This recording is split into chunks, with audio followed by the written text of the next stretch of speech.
شهر كريم قد أطل شهر الصيام والعمل أبشر إذا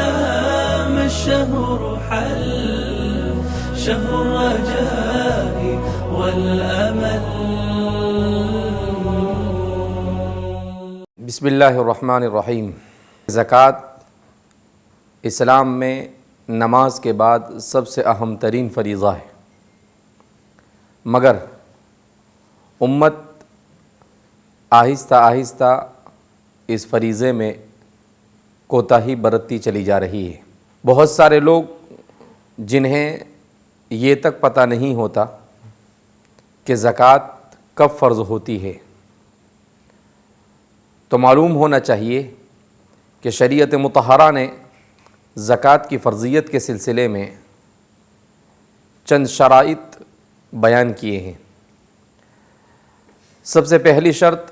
جس شخص پر زکوٰۃ فرض ہوتی ہے اس کا صاحب نصاب ہونا، مالدار ہونا، اور اپنی ضرورت سے زائد مال پر 7.5 تولہ سونا، 52.5 تولہ چاندی کی مقدار، اس کی قیمت کے برابر مالک ہو کر اس پر 1 سال کا گزر جانا، تو ایسے آدمی پر زکوٰۃ فرض ہو جاتی ہے. جس دن وہ 52.5 تولہ چاندی کی مقدار کے برابر مال کا مالک ہوا، اس دن سے اسلامی تاریخ کے اعتبار سے مکمل 1 سال کے بعد اسے زکوٰۃ ادا کرنی فرض اور ضروری ہوتی ہے. زکوٰۃ کی ادائیگی کے لیے جہاں پر شریعت مطہرہ نے اس بات کو بیان کیا کہ اس پر 1 سال گزر جائے، وہیں پر شریعت نے یہ بھی وضاحت کی کہ زکوٰۃ کن لوگوں کو دی جائے. شریعت مطہرہ نے زکوٰۃ کے سلسلے میں قرآن کریم کی ایک آیت کریمہ میں مصارف زکوٰۃ یعنی جن لوگوں کو زکوٰۃ دی جائے ان کا تذکرہ کیا ہے. تذکرہ کرتے ہوئے تقریباً 8 اصناف کو ذکر کیا ہے، جس میں قرآن کریم نے ذکر کیا فقیر، غریب، مسکین اور وہ غیر مسلم کہ اگر اس کی تھوڑی سی مالی مدد کر دی جائے تو وہ اسلام میں داخل ہو جائے. مؤلفت قلوب، جس کے بارے میں کہا گیا کہ وہ اسلام میں داخل ہو گیا مگر اسلام پر ابھی جم نہیں پا رہا ہے، تو زکوٰۃ کے مال کے ذریعے اس کا بھی تعاون کیا جا سکتا ہے، اس لیے کہ زکوٰۃ غیر مسلم کو دینے سے ادا نہیں ہوتی. زکوٰۃ مسلمان ہی کو دینا متفق علیہ طور پر ضروری ہے. تو زکوٰۃ کی فرضیت قرآن کریم نے جو ذکر کی ہے، ان لوگوں کو تلاش کر کر یہ ضروری نہیں کہ تمام ہی لوگوں کو زکوٰۃ دی جائے، البتہ یہ ضروری ہے کہ جن کا تذکرہ کیا گیا ہے انہی کو زکوٰۃ دیں. زکوٰۃ دینے میں عام طور پر ہمارے معاشرے میں جو کوتاہی ہے، ان کوتاہیوں میں ایک کوتاہی یہ ہے کہ لوگ زکوٰۃ کے لیے بعید اور دور کی جگہوں کو، دوسرے ملکوں کو زیادہ توجہ کا مرکز بناتے ہیں،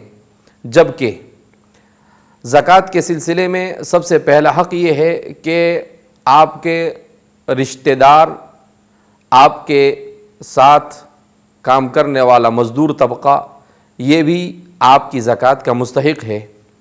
اور یہ لوگ چونکہ آپ کے قریبی ہیں لہذا انہیں زکوٰۃ پہلی فرصت میں دینی چاہیے. ہاں، والدین کو اور اپنی اولاد کو زکوٰۃ نہیں دے سکتے،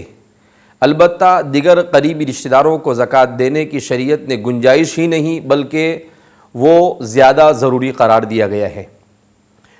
اسی طرح سے زکوٰۃ کے سلسلے میں ہمارے معاشرے میں کوتاہی یہ ہوتی ہے کہ بعض علاقوں میں لوگ اندازہ لگا لیتے ہیں کہ میرے پاس اتنا مال ہے، اور اس کے بعد یہ اندازہ نہیں لگاتے کہ اس مال پر کتنی زکوٰۃ ہوگی، بلکہ اپنے طور پر 1000، 2000، 5000 رقم لوگوں کو تقسیم کر دیتے ہیں اور یہ سمجھتے ہیں کہ انہوں نے فریضہ زکوٰۃ ادا کر دیا. تو یہ سراسر بے بنیاد ہے. مکمل طور پر اس کا حساب کر کر جتنا آپ پر فرض ہوتا ہے اتنا ادا کرنا ضروری ہے، ورنہ اللہ رب العزت نے قرآن کریم میں اور احادیث مبارکہ میں رسول اللہ صلی اللہ علیہ وسلم نے اس کی سخت وعید بیان کی ہے کہ یہی مال قیامت کے دن پگھال کر اس کے پیٹ میں بھرا جائے گا اور ان کے پیٹ بڑے بڑے کر دیے جائیں گے جن میں اژدہے دوڑ رہے ہوں گے، اور بھی سخت وعیدیں بیان کی گئی ہے۔ لہذا زکوٰۃ کے اس نازک مسئلے کو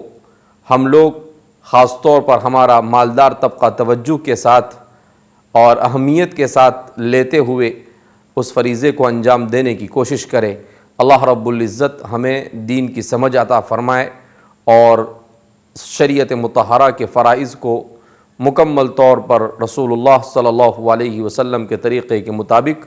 ادا کرنے کی توفیق مرحمت فرمائے۔ والسلام علیکم ورحمۃ اللہ وبرکاتہ۔